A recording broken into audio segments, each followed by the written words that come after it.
Insyaallah kita melanjutkan program-program kita pada acara Baihaqi Belajar Akidah Islam, dan kita pada kesempatan sore hari ini akan mengangkat tema perhatikan hatimu, khususnya berkaitan dengan tarbiyah Ramadan yang sedang kita bersama-sama di dalamnya. Ramadan merupakan event untuk melakukan islahul qulub, untuk melakukan perbaikan hati kita.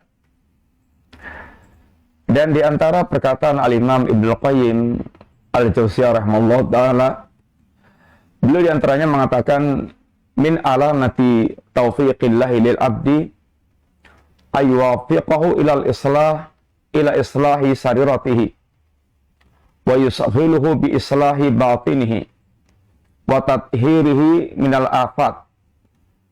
Di antara taufik Allah, di antara alamat taufik Allah, di antara alamat orang itu mendapatkan hidayah taufik dari Allah Subhanahu wa taala, ini apabila seorang hamba Allah berikan taufik untuk memperbaiki hati mereka, memperbaiki amalan-amalan batin mereka, lalu menyibukkan dengan perbaikan ini batin mereka dan membersihkan hati mereka dari berbagai macam penyakit-penyakit hati. Sehingga memperhatikan hati kita adalah sesuatu yang sangat penting, dan ini adalah termasuk di antara min alamati taufiqillah lil abdi. Di antara alamat Allah Subhanahu wa taala memberikan hidayah taufik kepada seorang hamba, dia akan memperhatikan hatinya. Ada beberapa alasan singkat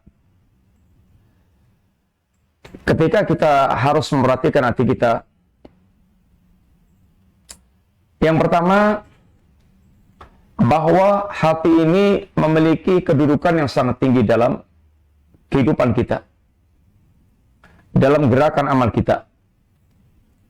Bahkan hati ini bisa dikatakan merupakan pusat pemerintahan yang menggerakkan seluruh anggota badan kita untuk melakukan sebuah amalan. Sehingga kebaikan amalan kita sangat tergantung kebaikan hati kita. Itu yang disampaikan Nabi dalam sabda beliau, ala wa inna fil jasati mubghah idza salahat salahal jasadu kulluh wa idza fasadat fasadal jasadu kulluh ala wahyal qalb. Ketahuilah bahwa dalam jasad seorang itu ada sekerat daging. Apabila sekerat daging itu baik, maka akan baik seluruh jasad. Dan apabila sekerat daging itu buruk, akan buruklah ini seluruh jasad. Ketahuilah, sekerat daging itu adalah al-qalbu, yaitu jantung. Allah Subhanahu Nabi SAW memberikan tamsil antara hati kita dengan amal kita seperti kedudukan jantung dengan jasad kita. Seperti kita ketahui bahwa jantung itu fungsinya adalah memompa darah, yang darah itu mengalir ke seluruh tubuh dengan membawa zat-zat makanan. Sehingga kalau aliran darah itu lancar, maka sel-sel tubuh ini insya Allah akan sehat. Tetapi kalau jantung itu ada kelainan, sehingga pompanya terganggu, maka akan mengganggu peredaran darah dan akan menjadikan berdampak kepada jasad, lambat atau cepat. Bahkan seandainya jantung itu berhenti total, maka kematianlah yang akan dialami. Hati kita dengan amal sesungguhnya lebih mutlak. Baiknya hati menentukan baiknya amal kita. Sehingga rusaknya hati kita, rusaknya amal kita. Itu pasti. Sehingga kalau kita ingin memperbaiki kehidupan kita menjadi hamba Allah Subhanahu wa taala yang betul-betul saleh, terpuji di hadapan Allah, mulia di hadapan Allah, menjadi orang yang bertakwa, yang Allah Subhanahu wa taala katakan, inna akramakum indallahi atqakum. Sesungguhnya orang yang paling mulia di sisi Allah taala adalah orang paling bertakwa. Dan Nabi katakan at-taqwa hahuna, takwa itu di sini, letaknya di hati. Maka kalau kita ingin menjadi orang yang betul-betul mulia di sisi Allah dengan ketakwaan kita, perhatikan hati Anda. Ini yang pertama. Kenapa kita mesti memperhatikan hati? Karena hati ini adalah poros pemerintahan bagi tubuh ini atau bagi amal ini. Yang kedua, bahwa misi utama para nabi dan para rasul itu adalah melakukan islahul qulub, perbaikan hati.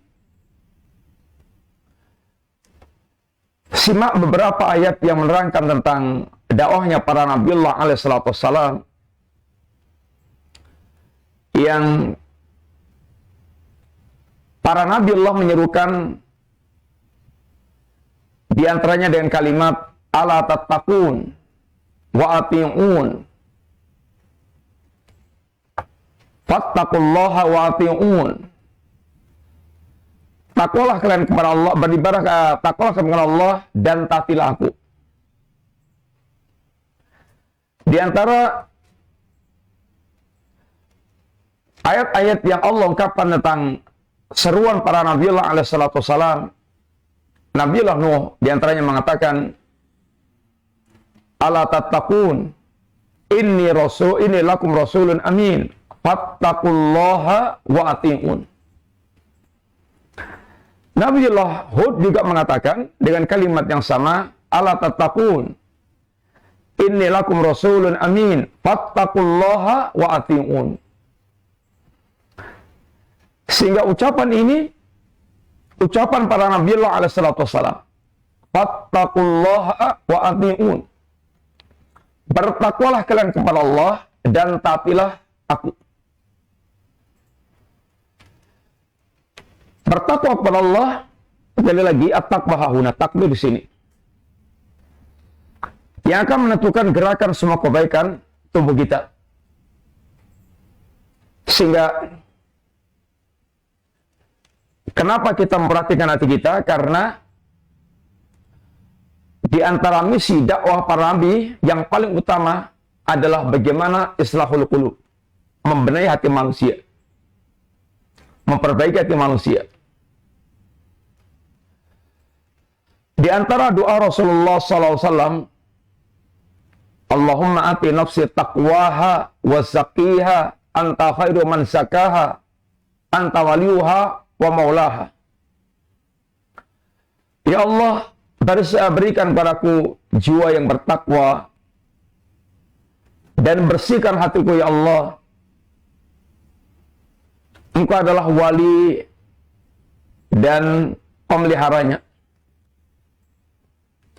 Ini adalah di antara alasan kedua kenapa kita mesti memperhatikan hati kita. Alasan yang ketiga, kenapa kita mesti perhatian hati kita ini? Karena hati kita ini merupakan pusat, merupakan hakikat kehidupan. Hati kita ini merupakan hakikat kehidupan. Hakikatul hayatul qulub. Hakikat kehidupan adalah kehidupan hati manusia. Kehidupan itu ada dua. Hayatul abdan, kehidupan badan, dan hayatul qulub, kehidupan hati. Kehidupan badan diawali dengan ditiupkannya ruh saat manusia telah berusia 4 bulan. Dan kehidupan hati kita saat ditiupkannya ruh risalah.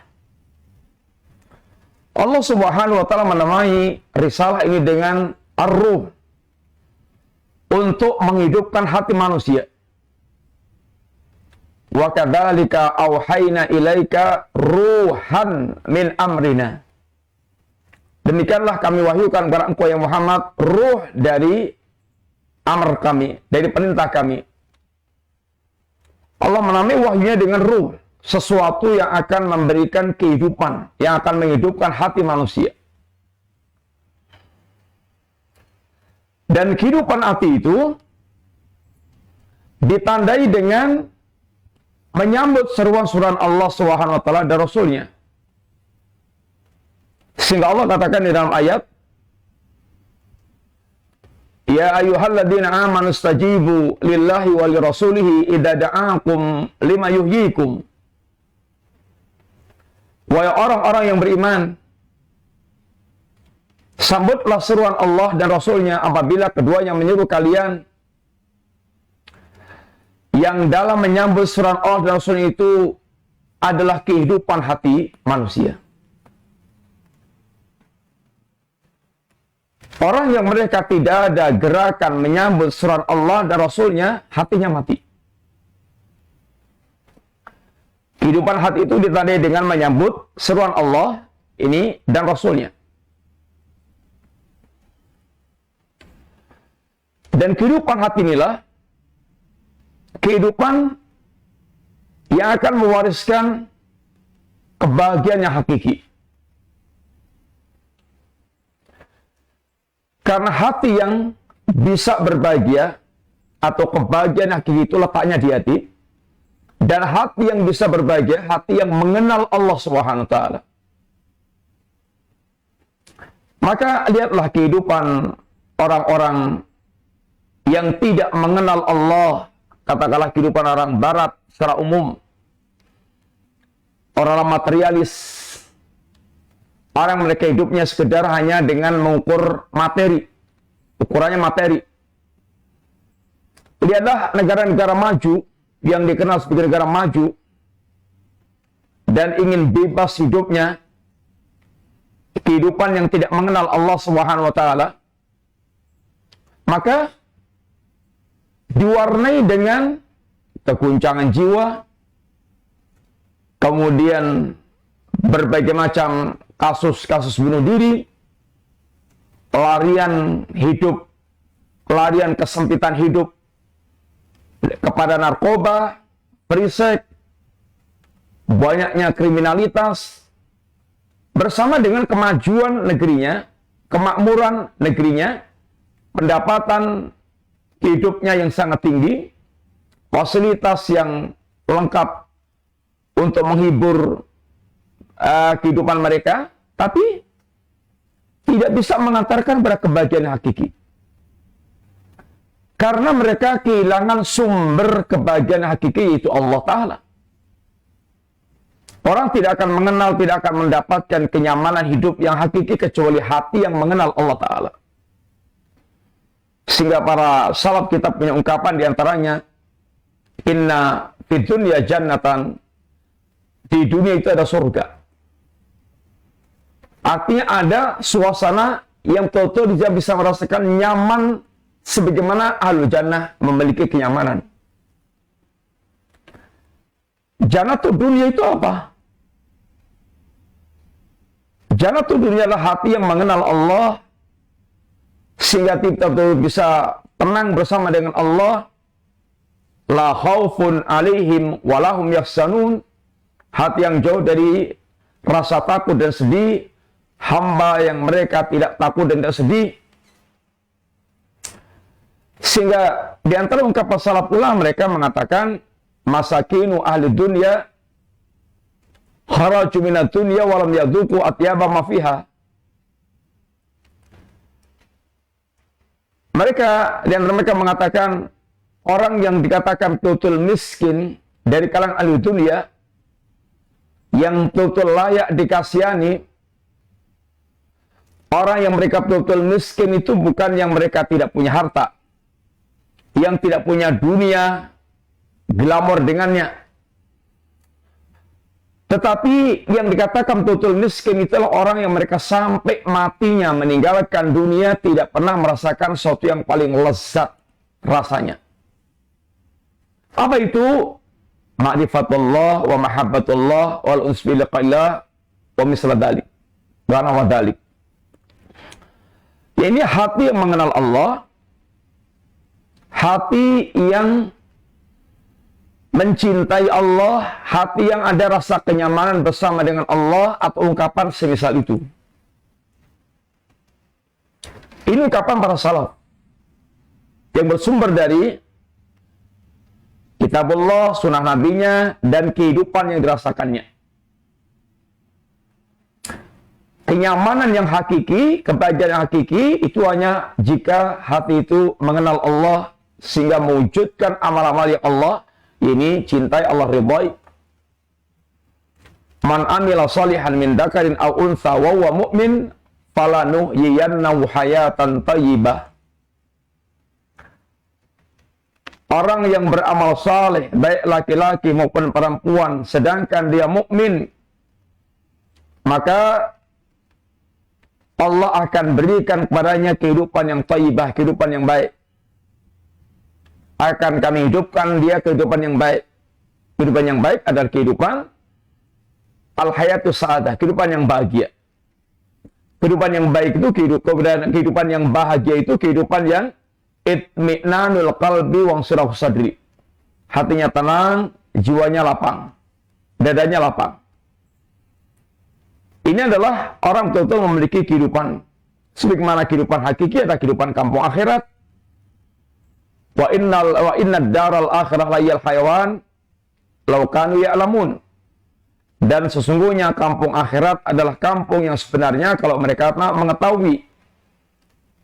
Ini kebahagiaan hakiki. Dan kebahagiaan di dunia ini adalah jannatul dunia sebelum dia merasakan jannatul akhirah.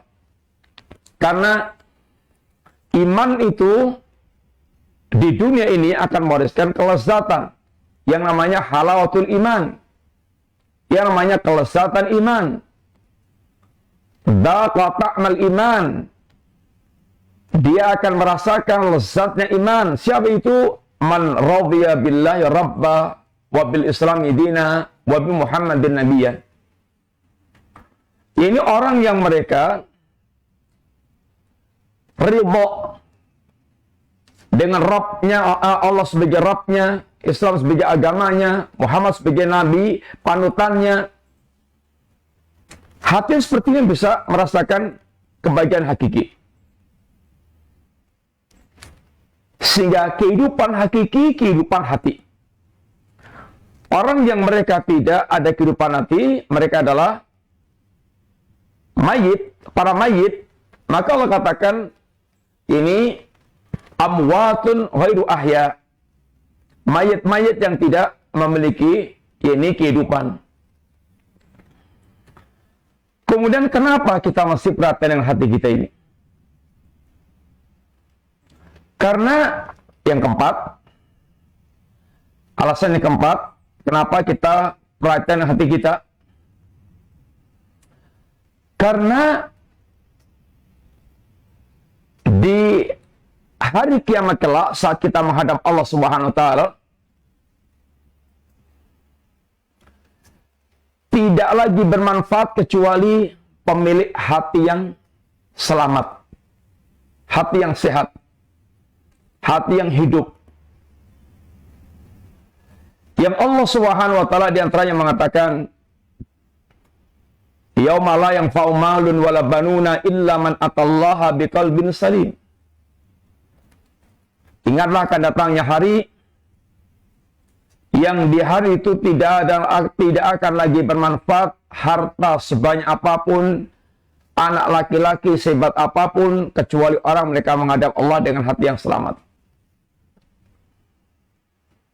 Hati yang selamat itu seperti dikatakan oleh Al-Imam Ibnu Qayyim Al-Jauziyah rahimahullah ta'ala, hati yang selamat minasyirki, hati yang selamat dari syirik. Sehingga inilah hati yang menegakkan tauhid. yang bersih dari segala macam bentuk kesyirikan akbar maupun asghar. Yang kedua, hati yang selamat minal bid'ah. Hati yang selamat dari bid'ah, lawan daripada sunnah. Sehingga hati yang hidup adalah hati yang mencintai sunnah, mencintai ajaran Rasulullah SAW, dan menjauhkan dari segala macam bentuk bid'ah, bid'ah. Hati yang ketiga, hati yang selamat adalah hati yang salamah minal ghaflah, selamat dari kelalaian. Sehingga suasana hati ini senantiasa dawamu dzikri, senantiasa berzikir kepada Allah SWT. Memiliki kesadaran untuk selalu mengingat Allah SWT. Itu yang akan mewarnai hatinya, dan mewarnai lisannya, dan mewarnai kehidupannya, yang senantiasa mencerminkan kehidupan zikrullah, kehidupan orang yang berzikir kepada Allah SWT. Dan kehidupan itu, kehidupan hati dengan zikir, sebagaimana ditafsirkan oleh Al-Imam Syekhul Islam, bahwa kebutuhan hati kepada zikir seperti kebutuhan ikan terhadap air.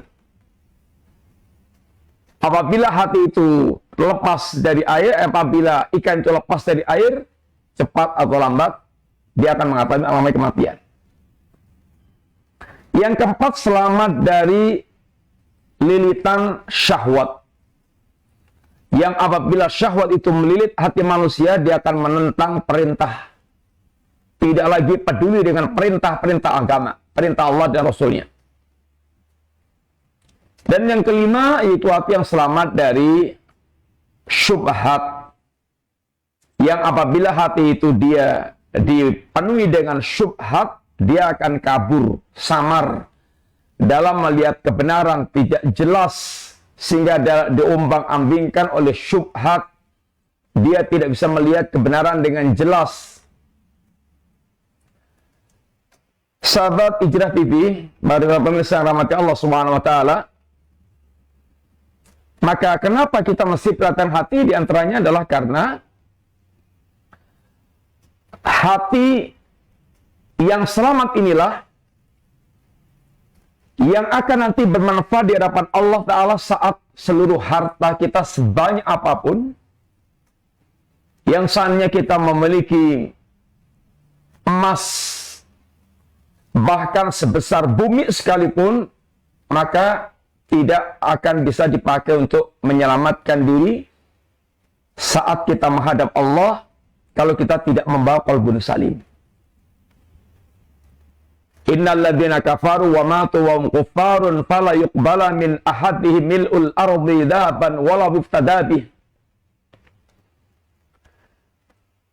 Orang-orang yang mereka kafir sampai matinya dalam keadaan kafir, maka seandainya mereka ingin menebus azab disebabkan karena kekafiran mereka dengan emas sebesar bumi, fala yuqbala min ahadihim, sama sekali tidak akan pernah diterima oleh Allah Subhanahu wa taala.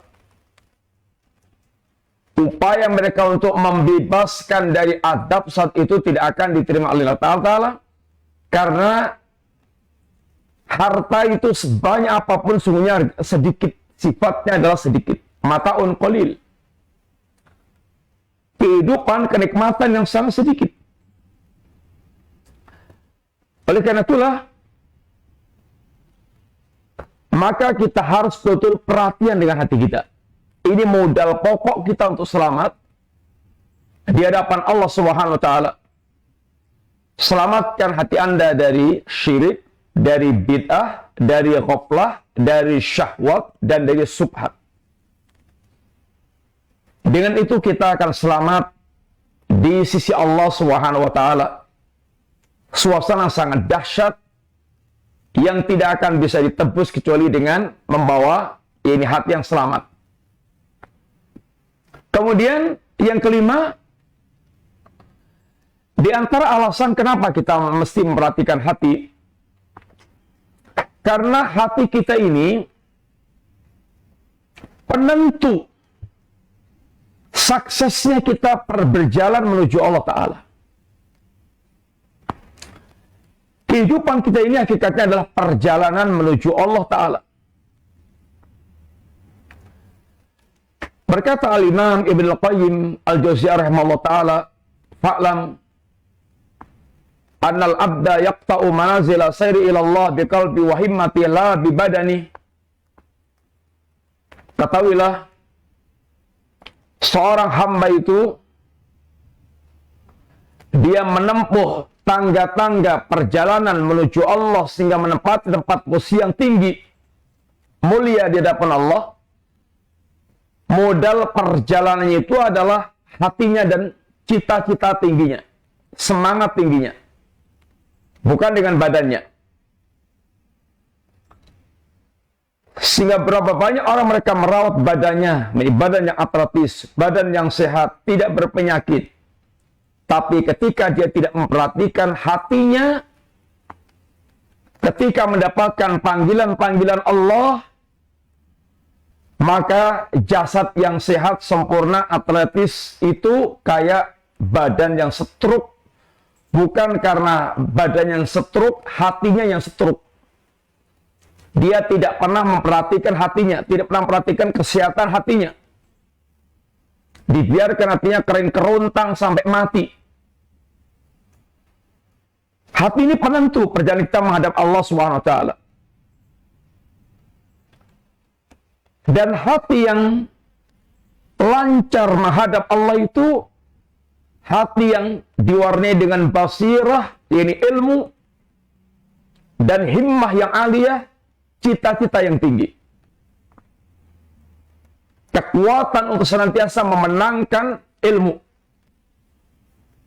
Dalam bahasa ulama kita dengan hati yang ma'rifatul haq anil batil, hati yang mengenal kebenaran sehingga bisa membedakan dengan kebatilan, ini ma'rifatul haq, ilmu. Dan yang kedua, hati yang itharul haq alal batil, yang senantiasa mendahulukan, memenangkan kebenaran di atas kebatilan. Ini sungguhnya seperti yang terangkum dalam doa, Allahumma arinal haqqa haqqa wadukna tiba'ah wa arinal batila batila wadukna istinabah. Ya Allah, tunjukkan kepadaku yang hak itu hak, dan berikan kekuatan kepadaku untuk bisa memenangkan yang hak, melakukan yang hak,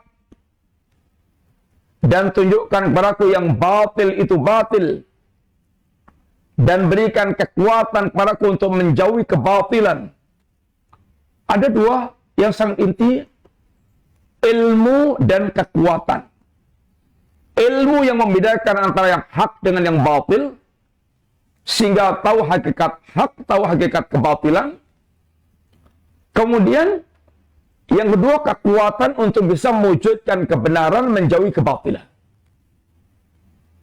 Orang yang paling sempurna perjalanannya menghadap Allah, orang yang paling sempurna hatinya dalam memiliki dua hal ini. Sempurna ilmunya dan sempurna kekuatannya itu. Sempurna ilmunya dan sempurna kekuatannya itu. Semakin sempurna ilmunya, semakin jelas tangga-tangga untuk menuju Allah. Disempurnakan berikutnya dengan sempurna kekuatan untuk meniti tangga-tangga tersebut. Sehingga pada orang berjalan itu lanyah, teranyak, cak-cak, cepat sampai dengan kekuatan yang cepat,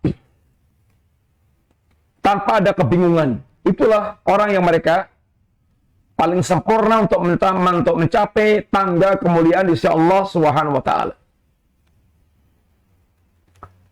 Sahabat Hijrah TV, kaum muslimin rahiman wa rahimakumullah. Adapun di antara alasan yang keenam, kenapa kita mesti perhatian pada hati kita, bahwa Al-Quran yang di tangan kita ini yang telah sampai kepada kita ini, itu tidak akan bermanfaat kecuali oleh hati yang bersih. Hati yang hidup. Al-Quran yang memiliki faedah yang sangat banyak itu, yang sangat bermanfaat itu, tidak akan bermanfaat kecuali ditangkap oleh hati yang hidup. Inna fi dzalika la dzikra liman kana lahu qalbun aw alqa sam'a wa huwa syahid. Sesungguhnya Al-Quran yang penuh dengan pelajaran-pelajaran itu tidak akan bermanfaat. Pelajaran-pelajarannya itu tidak akan menjadi sebuah peringatan dalam hati bagi dirinya, kecuali orang yang mereka memiliki hati. Inna fi dzalika la dzikra inna fi dzalika la dzikra liman kana lahu qalbun. Bagi orang mereka memiliki hati. Ini hati yang hidup. Hati yang benar-benar memiliki kehidupan. Kemudian seperti diantaranya para sahabat Nabi Ridwanullah alaihi jami'an, ketika mereka menerima Al-Quran dengan hati yang hidup, hati yang sehat, Al-Quran sangat bermanfaat bagi mereka. Al-Quran betul-betul memberikan perubahan yang sangat dahsyat bagi mereka. Hatinya betul-betul adalah hati yang mengenalnya Quran itu untuk diwujudkan dalam kehidupan. Bukan sekedar untuk maklumat, pengetahuan. Al-Quran kalau hanya untuk sekedar pengetahuan, orientalis, ada yang hafal Al-Quran, ada yang sangat pakar dengan Al-Quran, tapi Al-Quran sekedar pengetahuan, bukan menjadi sebuah keyakinan yang hidup dalam hatinya, sehingga Al-Quran tidak memberikan manfaat baginya. Maka mereka tahu Al-Quran tapi nggak mengamalkan Quran. Lain dengan para sahabat yang hatinya hidup, mengenalnya Quran untuk diamalkan, sehingga begitu mendapatkan ayat yang memerintahkan mereka atau melarang mereka, mereka langsung tunaikan. Ketika turun ayat hijab, wanita muslimah yang mendengar ayat dibacakan, maka mereka langsung mengambil kain yang ada di rumah tangganya, langsung untuk mempraktekkan apa yang diperintahkan Allah, menutup dengan kain-kain mereka. Menutup hijab atau berhijab yang syar'i dengan kain-kain mereka. Ini ketundukan hati. Hatinya sehat. Bisa menangkap pesan-pesan Quran dengan baik. Lalu dia wujudkan dalam kehidupan hariannya. Ketika para sahabat mendengar ayat tentang haramnya khamr, maka tanpa ada keraguan, tanpa tanya-tanya, tanpa ini kenapa-kenapa, langsung mereka hentikan minum khamr dan mereka buang khamr-khamr mereka. Sebagai bentuk ketundukan kepada Allah Subhanahu wa taala. Ini adalah yaitu orang yang mereka betul-betul hatinya hidup, sangat respon terhadap Al-Quranul Karim. Kemudian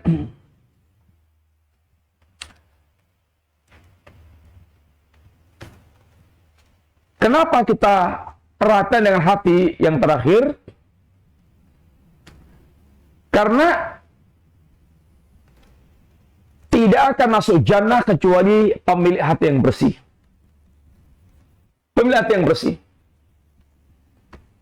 Yadkhulul jannata aqwamun afidatum mislu afidatit tayr.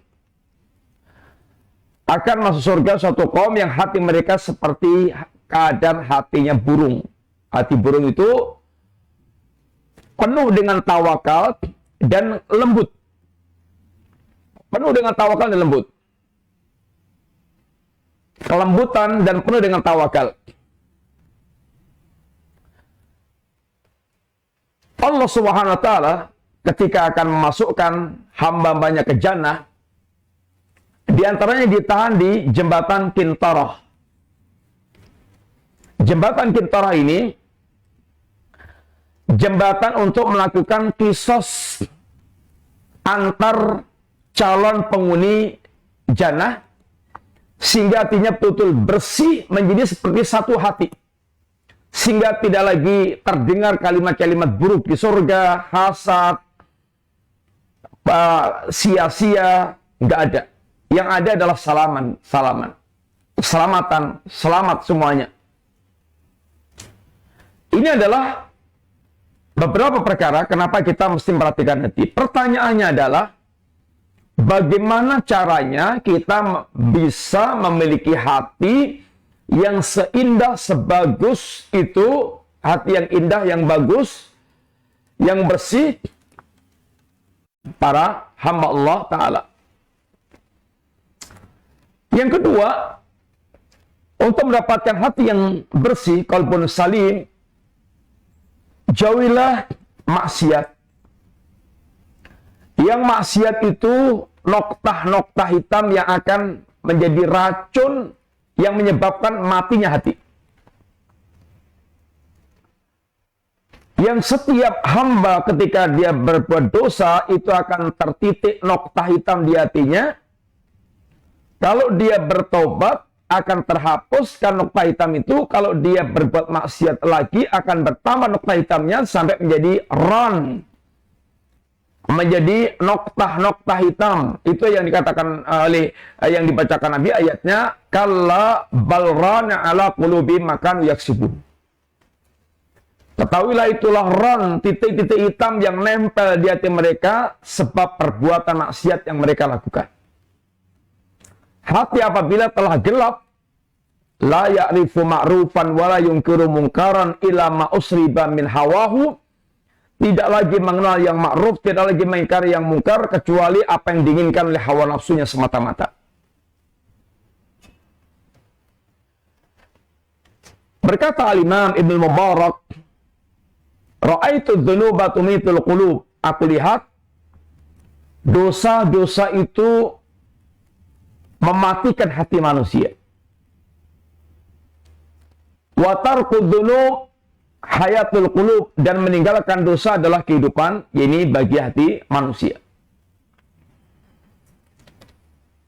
Maka jangan remehkan dosa sekecil apapun. Karena Nabi memberikan tansil, orang yang mereka meremehkan dosa-dosa kecil itu seperti orang mengumpulkan ranting-ranting yang ketika telah terkumpul banyak, maka ranting-ranting yang kecil itu bisa membakar sesuatu yang dahsyat. Bisa menyala dahsyat sehingga membakar, meludeskan ini perkara yang ada di sekitarnya. Kemudian dan dutanya dosa itu, dutanya apa itu terbentuknya dosa itu, dutanya adalah mata, telinga, lisan. Ini yang akan menjadi duta-duta terjadinya dosa. Sehingga hati menjadi hati yang penuh dengan ron, penuh dengan yaitu noktah-noktah hitam. Ini yang kedua. Kalau Anda pengen punya hati yang bersih, jauhi perbuatan maksiat. Selama Anda tidak menghentikan maksiat Anda, hati Anda terancam kotor dan akan bisa berkhianat. Hati Anda akan menjadi pengkhianat bagi Anda. Bagaimana hati yang berkhianat itu? Diajak nangis nggak bisa, diajak khusyuk nggak bisa, diajak bertaubat nggak bisa, sampai puncaknya yang paling mengerikan, di akhir hayatnya diajak mengucapkan kalimat la ilaha illallah, nggak mau. Dan itu diceritakan Al-Imam Ibnu Qayyim, ada orang mereka ditalkin untuk mengucapkan kalimat la ilaha illallah, yang keluar malah skat. Yang keluar adalah nyanyian, yang keluar adalah bagus murah. Ini semuanya warna kehidupan yang biasa mereka lakukan. Dan ini adalah sebab kotornya hati mereka. Pengkhianatan hati mereka. Cara yang ketiga, kalau Anda ingin hatinya betul bersih, sehingga benar-benar hati Anda akan menjadi sesuatu yang memberikan manfaat besar dalam kehidupan Anda, berobatlah dengan Al-Quran. Karena Al-Quran itu syifa'un lima fis sudur. Allah katakan Quran itu syifa'un lima fis sudur, obat bagi penyakit hati. Dan penyakit tadi itu kalau disimpulkan terkumpul pada dua penyakit besar. Yang pertama syahwat, yang kedua syubhat. Syahwat pada harta, jabatan, kedudukan, wanita, lalu melahirkan kezaliman, hasad, dengki, benci, dan seterusnya. Bersaranglah hati, dan hati yang telah terbutakan oleh syahwat ini, maka dia tidak peduli dengan tata aturan agama. Demikian pula hati yang terkena penyakit syubhat, menjadi buta, tidak bisa membedakan antara yang hak dengan yang batil karena kabur, samar. Itu obatnya dengan Quran. Quran akan mengobati syahwatnya dan syubhat dia. Karena Al-Quran memberikan targhib dan tarhib, memberikan motivasi dan menebarkan, mengancam penuh dengan ancaman. Ini akan menghilangkan syubhat, syahwat, dan Quran penuh dengan ilmu cahaya yang menyingkap hakikat segala perkara sehingga akan melenyapkan syubhat. Kemudian adalah seorang dia banyak-banyak berzikir kepada Allah, dawamu dzikrillah, senantiasa berzikir kepada Allah, dzikran katsiran, dan bahkan seluruh ibadah kita ini ditegakkan dalam rangka untuk menegakkan zikir. Aqimis shalah li dzikri. Tegakkan salat untuk mengingat Allah Subhanahu wa taala.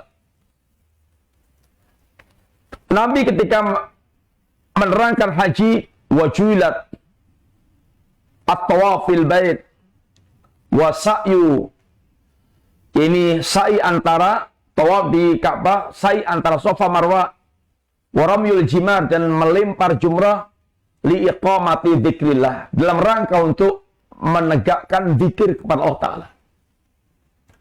Kemudian ketika Nabi ditanya sahabat, ayu sa'imina a'dhamu ajran, orang berpuasa yang seperti apa yang pahalanya itu paling besar? Apa kata Nabi? Aktsaruhum lillahi dzikra, yang paling banyak zikirnya kepada Allah Subhanahu wa taala. Orang yang paling besar pahala sholatnya, paling besar pahala puasanya, paling besar pahala hajinya, paling besar pahala jihadnya adalah aktsaruhum lillahi dzikra, yang paling banyak zikirnya kepada Allah Ta'ala. Sehingga hati itu akan menjadi bersih ketika dia banyak berzikir kepada Allah Ta'ala. Apalagi puasa seperti ini kita diajarkan banyak-banyak berzikir kepada Allah. Banyak-banyak berzikir kepada Allah Subhanahu wa taala. Kita setelah sholat diperintahkan banyak berzikir. Setelah kita haji diperintahkan banyak berzikir. Setelah sholat Jumat kita banyak diperintahkan berzikir kepada Allah Ta'ala. Sehingga zikir ini kebutuhan hati. Berpisahnya hati kita dari zikir seperti berpisahnya ikan dari air. Kemudian di antaranya adalah yang penting adalah juga hati Anda kalau kepengen baik, bagus, buang atau jauhkan dari angan-angan dunia. Hubbu dunia. Jangan menjadi budak-budaknya dunia. Jangan menjadi budak-budaknya dunia. Yang orientasi hidupnya lah hanya dunia. Orang yang mereka orientasinya dunia rusak hatinya. Kata Nabi, man kanatid dunya hammahu, barang siapa yang dunia itu menjadi cita-cita utamanya, satu, ja'alallahu faqrahu baina ainai, Allah akan jadikan kefakiran itu ada di kedua kelopak matanya. Sehingga yang nampak di depan mata itu melarat terus, fakir terus. Sehingga akan menimbulkan kerakusan, ambisius, kemudian mencari dengan cara yang zalim, tidak tahu halal haram, rakus. Dan ini akan merusak agama. Daya rusaknya kerakusan pada dunia itu kepada agama lebih dahsyat dibandingkan dengan dua serigala lapar yang dilepas ke seekor domba. Kemudian wafaraka syamlah, orang yang orientasi hidupnya dunia itu akan dibuat berantakan urusannya Allah Ta'ala. Urusan dia dengan Allah berantakan. Urusan dia dengan manusia berantakan. Lihat orang yang mengejar-ngejar dunia itu. Sholatnya berantakan, ngajinya berantakan, baca Qur'annya berantakan, zikirnya berantakan. Itu urusan dengan Allah Ta'ala. Halal haramnya berantakan. Lalu dengan manusia rusak-rusak. Dengki, hasad, saling membenci, membunuh, dan semisalnya. Rusak. Dan kata Nabi, wala ta'tid dunya illa ma qadirallah, dunia pun tidak akan datang kecuali sekedar yang ditakdirkan Allah untuk dia. Mau belingsatan kayak apa dalam mencari dunia, jatah dia hanya segitu. Sehingga dunia betul-betul apabila dia tidak memiliki sikap yang benar akan mengotori hatinya.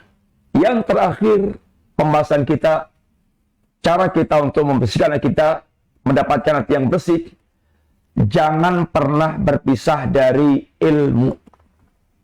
Hendaknya senantiasa seorang dia selalu dekat dengan ilmu. Ilmu ini akan mencuci kotoran-kotoran hati kita. Karena tanpa ilmu akan diwarnai dengan perkara-perkara jahiliyah. Dengan ilmu akan dikikis itu semuanya. Dan kita ini butuhnya kepada ilmu, melebihi kebutuhan kita kepada makan dan minum. Makan, minum itu kebutuhan jasad. Dan kebutuhan hati kita ilmu.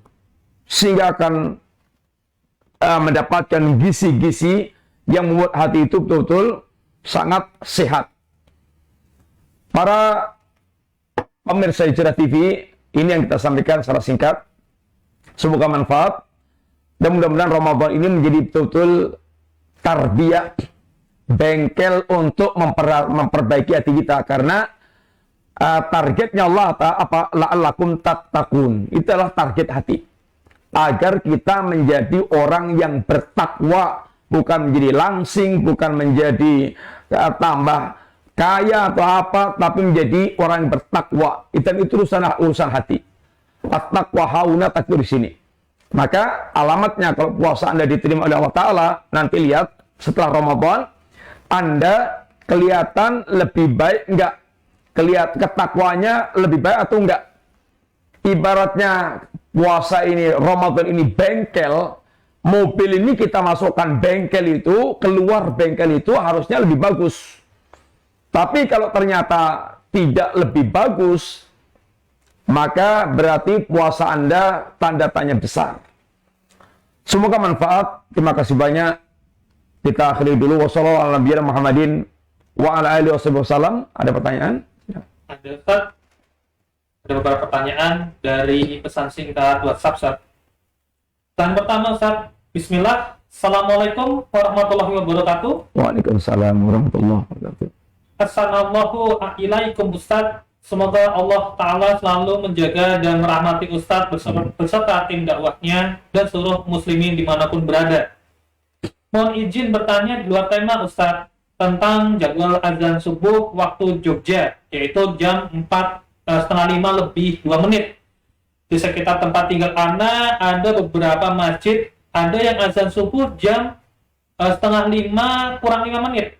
Ada yang sesuai jadwal sholat yang sudah diinformasikan, yaitu jam 4:30 lebih 2 menit. Sebaiknya yang diikuti yang mana ya Ustaz? Karena terkait sunnah sahur yang diakhirkan. Bismillahirrahmanirrahim. Yaitu tuntunannya itu sahur bolehnya makan minum itu sampai terbitnya fajar shodiq. Fajar shodiq itu saat masuknya sholat subuh. Sehingga adzan itu berdasarkan masuknya waktu sholat subuh.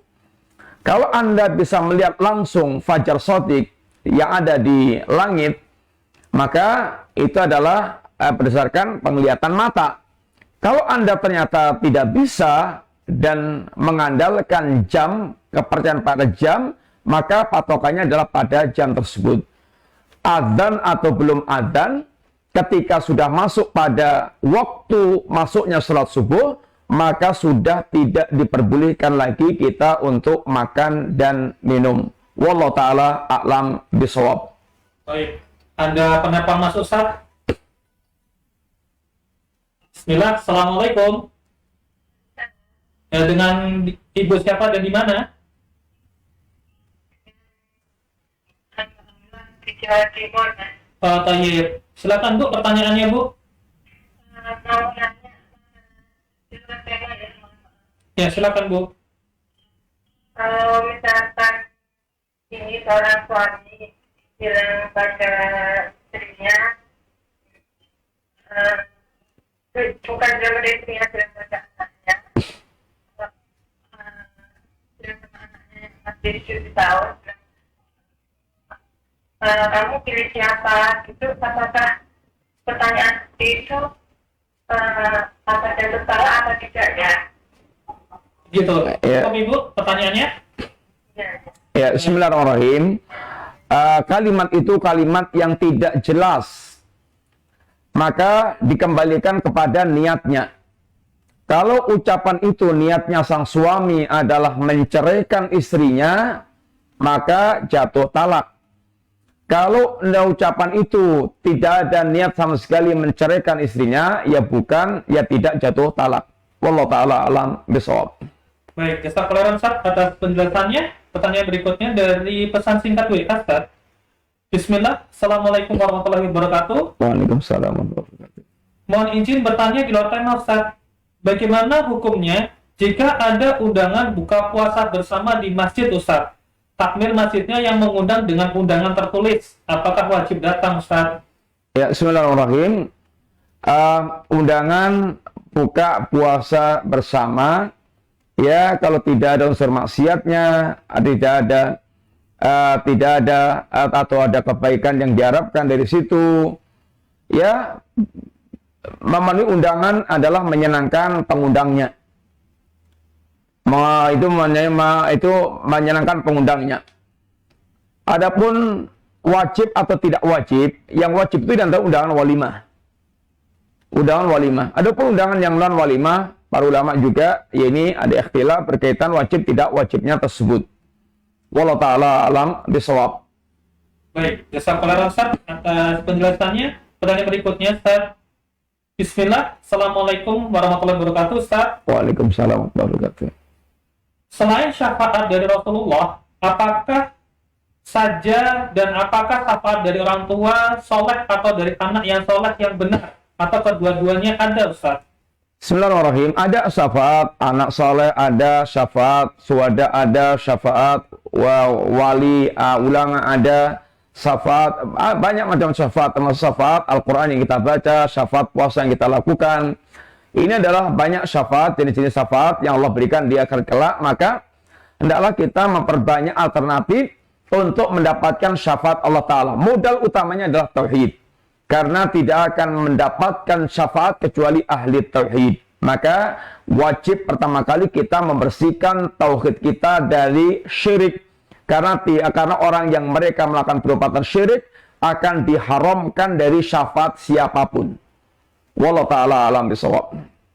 Baik, jazakallahu Ustaz atas penjelasannya. Pertanyaan berikutnya, Ustaz. Bismillah, izin bertanya, Ustaz.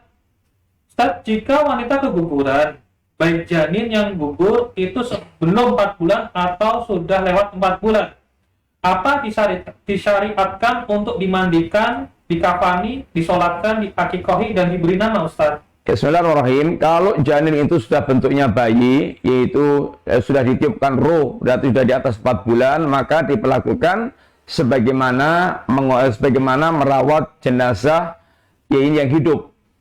Kalau sudah di atas 4 bulan, sudah ditiupkan ruh, itu mau diperlakukan sebagaimana ini jenazahnya manusia secara umum. Kalau belum 4 bulan, maka belum terhitung sebagai janin yang hidup. Wallahu ta'ala a'lam bishawab. Baik, Ustaz Kleran Ustaz, atas penjelasannya. Terputus Ustaz. Sambil menunggu Ustaz, ada pertanyaan Ustaz dari Ana. Ustaz, bulan Ramadan itu adalah bulan diturunnya Al-Quran Ustaz. Lalu jika seandainya sebelum Ramadan kita sudah membaca Al-Quran, apakah di bulan Ramadan itu kita ulangi bacanya lagi Ustaz? Misal dari Al-Baqarah, gimana Ustaz? Enggak mesti, bisa lanjut, kemudian bagaimana dia nanti kemudian khatam, kemudian ulangi lagi, lanjut bisa lanjut, nggak harus dari awal, tidak harus dari awal.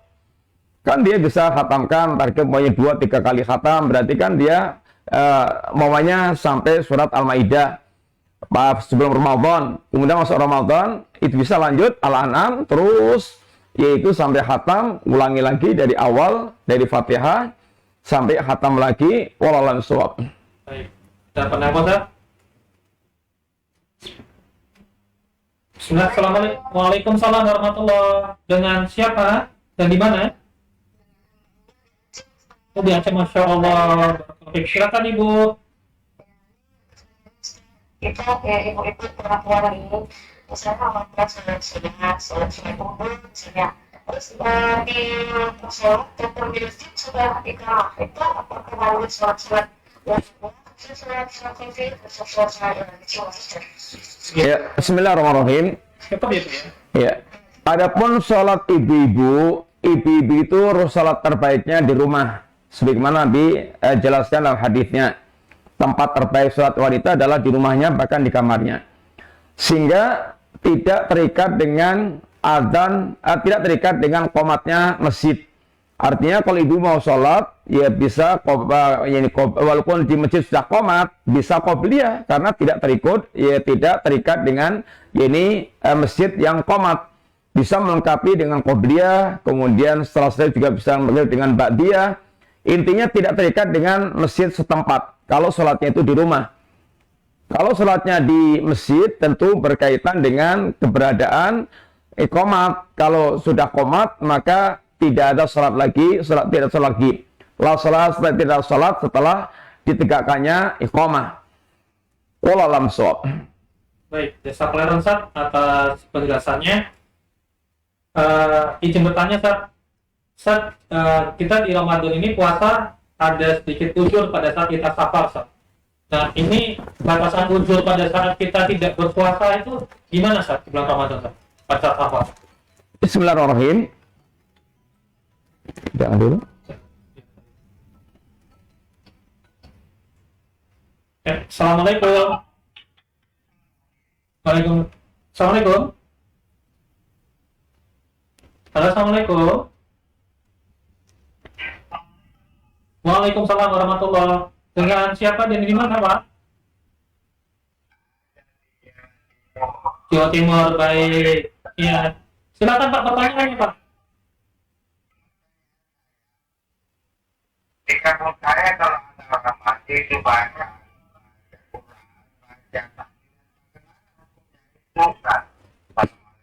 Waalaikumsalam. Ya, bismillahirrahmanirrahim. Ada orang mati baca Quran, baca tahlil. Tentu kita sepakat di sini bahwa Rasulullah SAW telah mengajarkan kita perihal perawatan jenazah termasuk pasca kematian. Dan Nabi kita telah menegaskan yang sifatnya ritual-ritual seperti itu, ma baqiya syai'un yuqarribukum minal jannah wa yubaitukum minan nar ila qad buyyina lakum. Tidak ada sesuatu yang akan mendekatkan ke surga, kebaikan yang mendekatkan ke surga, dan keburukan yang akan mendekatkan ke neraka, kecuali semuanya telah diterangkan oleh Nabi Sallallahu Alaihi Wasallam. Sehingga kalau kita ingin melakukan amal itu, maka mesti kita harus memperhatikan Nabi melakukan atau tidak.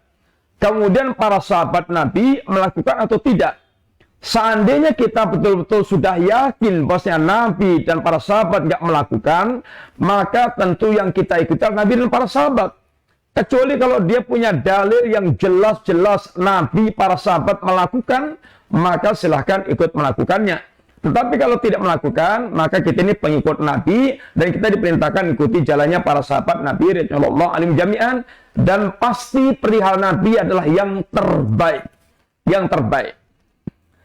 Demikian Pak, minta maaf. Kemudian yang pertanyaan tadi, yaitu pertanyaan berkaitan udzur safar. Selama kita safar, maka dikasih pilihan oleh Allah Ta'ala, ini boleh berpuasa, boleh tidak. Boleh dia mengambil rukhsah tidak berpuasa. Adapun mana yang lebih afdol, para ulama juga menerangkan, mana yang lebih ringan bagi dia. Kalau dia nanti mikir itu nyaurnya di luar Ramadan itu ternyata berat, dan dia puasa di safar itu ringan, maka dia berpuasa, nggak ada masalah. Intinya waktu udzur waktu safar itu, dia boleh berpuasa, boleh tidak berpuasa. Walaupun safarnya kelihatan ringan, maka tetap dia boleh berpuasa, boleh tidak berpuasa. Kalau dia ingin berpuasa, maka karena mikir nanti kalau nyaurnya lebih berat setelah di luar Ramadan, maka dia puasa juga tidak mengapa. Wallahu ta'ala alam bissawab.